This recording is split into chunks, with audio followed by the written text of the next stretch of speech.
Sanctuary is the world in which the story of Diablo takes place. And it's the battleground for the souls of humanity and the fight between angels and demons. Sanctuary is a vast world, and there'll always be something new in every area, like hordes of enemies, safe haven towns, resources to gather, events, quests, and more. We wanted to bring Diablo 4 artistically more back towards like Diablo 2, the much darker style. It's very macabre. The artists and designers have had so much fun working on it, and it's just been a joy to create for us. How would the people of Sanctuary show their world? What kinds of art would they use to describe the world? One of the things we really wanted to do was make the game feel like a painting. Everything was built by a wonderful group of people who love Diablo as much as you do. We have 5 unique zones. Each of the regions has its own kind of flavor and ambient life. We take a lot of influence from what our concept artists give us, and I know they take a lot of influence from real life. There's Kegistan, which is the sort of desert. It's amazing with its sweeping sand dunes. Skazglen, which is inspired by Scotland. Fractured Peaks is inspired by the Carpathian Mountains. The Dry Steppes is sort of our mountainous desert region, and Hawazar is the swampy region of the south. Whether you're on a mount or on foot, it's a joy to go from one region to the next. Also, the region transitions are really beautiful and stunning to see. Making sure that it felt sort of geologically true was really important. If you walk from Fractured Peaks into Hawazar, you'll cross all of these waterfalls caused by snowmelt. So you can actually see the snow melting in Fractured Peaks through waterfalls, entering into Hawazar and entering the large basin that fills Hawazar with all of the swamp water. We have all the different environments in the overworld, and we tried to make sure there was some parity with those in the dungeons. We have dungeons that are flooded, and there's like moss everywhere. It very much fits in with that Skazglen environment. Kegistan is all desert, so we have dungeons filled with sand. All the dungeons are particularly placed to make sure that they feel like this is a thing that could be in this part of the world. It fits here, it belongs here. We definitely redesigned some of the monsters. For example, the Fallen family has gone through a major redesign to make them feel more grim, a little scarier, a little darker, to match the tone of Diablo 4. Monster families are a way to describe the group of monsters that create a combat experience. A lot of times there'll be brutes and swarmers, melee or casters, and that's the term that we use to sum up the vampires or the drowned or the undead. And all of them have unique abilities, but they all synchronize together. They bolster each other and improve how they work on the battlefield so that every time you fight a pack of, let's say, goatmen, it's always different. We wanted to make sure that the monster families all felt like they fit in their environments, and so our creature team did a really good job of making these different versions of them that have adapted to their environment. There's snowy goatmen and Fractured Peaks in some of the colder areas versus lightning goatmen around Dry Steppes and kind of the more arid areas. Hawazar has a lot of poison spiders. Each of the regions has its own kind of flavor, and it's pretty exciting to discover. We have some really cool new snake men, the Nangari. We've seen snake men in Diablo before, but these guys are just really twisted amalgamations of multiple snake heads, even human body parts. We have skeletons, we have undead, we have ghosts. All the things that you would expect to find from a Diablo game.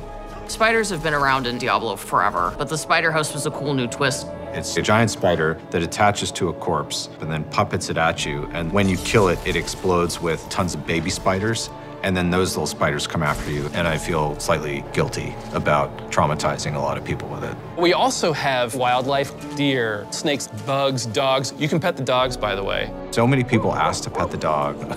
It was actually a lot of hard work to figure out how to pet that dang dog.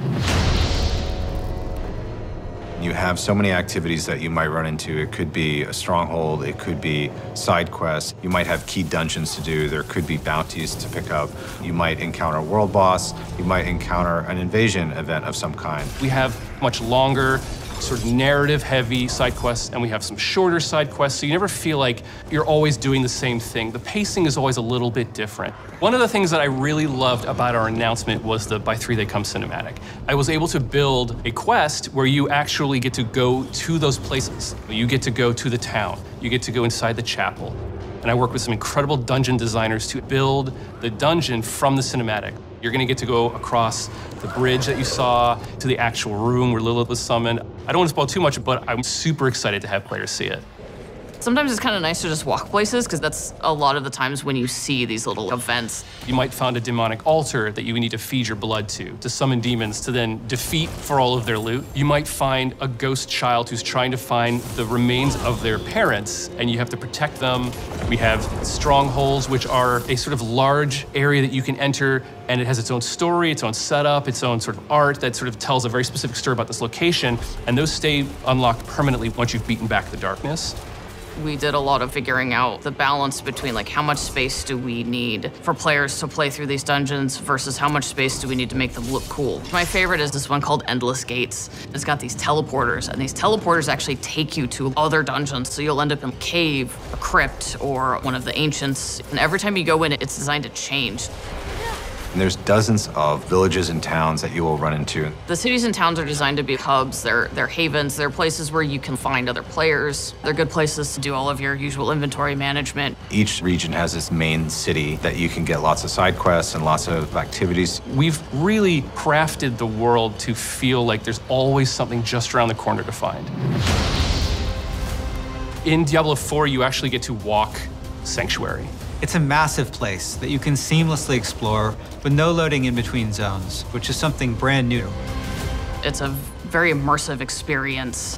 What I love about it is that you can go in a direction and you might be searching for a particular quest or an item, and you'll come across a stronghold that you haven't explored before. You'll come across dungeons that have legendary affixes, or you might discover a side quest that you didn't even know about that fills in some bit of lore that you actually were interested in. There's any number of things that can happen along the road to your destination, and that's what I love about having this fast space. There are tons of different types of events in the world.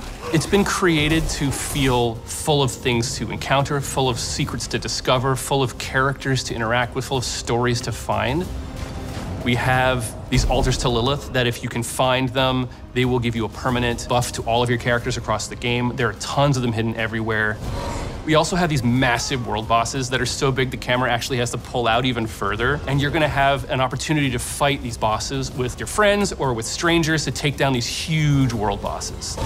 And the team has done just an incredible job making Sanctuary a world worth exploring and a world worth investing yourself in.